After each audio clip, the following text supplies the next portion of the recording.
Okay, let's go. So first of all, we've got some terminology here that I'm sure you all know already, but just in case you don't, I need to introduce or reintroduce you to the notion of profit and loss. So if you were, and last week you'll remember we were talking about the cost price of things, and we were talking about markups in terms of percentages. Now obviously businesses buy things at their cost price and then mark them up to try and make money, and the money they make we call a profit. Now sometimes businesses will buy things at cost and try to sell them and find that they can't, and then they'll discount them and they still can't sell them, and eventually they will sell them below cost price just to get rid of them and try and get some of their money back. Well, in that, because they've bought them at one cost price and they're selling them at a price that's lower, they will actually make a loss. All right, so when you the profit is the revenue that you receive minus the cost. Loss is exactly the same, but in this case it'll be negative because the revenue will be less than the cost. Okay, so profit and loss, and we're going to be tying that into percentages. So the first question you can see is about Steffi and her market jewellery store.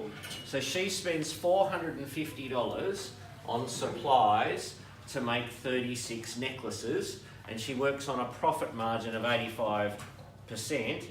How much should she sell each necklace for? So first of all, it cost $450 to make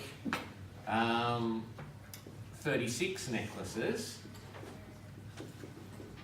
But the answer this question is asking is about the price of an individual necklace. So I think the first thing we should do is work out what the cost of making one necklace is before we start looking at the markup on one necklace. So the cost of making one necklace, so the cost of one necklace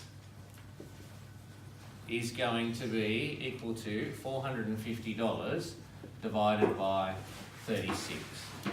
All right, can someone quickly do that for me? I might go, oh, it's $12.50. Okay. So that's the cost of making one necklace. Now, we know, because we're told, that she works on a profit margin of 85%. What that means is her markup of the cost is going to be 85%, and we know how to do that from last week. So we're going to, the selling price is going to be equal to $12.50, and we're going to increase $12.50 by 85%. So it's exactly the same as last week. Multiply it by 1 to keep it the same, and then because it's going up, we add 85% as a decimal. So it's 12.5 times 1.85 will come out as 23.125, and because in our currency there's no such thing as half a cent, we'll have to round to the nearest cent. So that will be $23.13. Okay, stop now.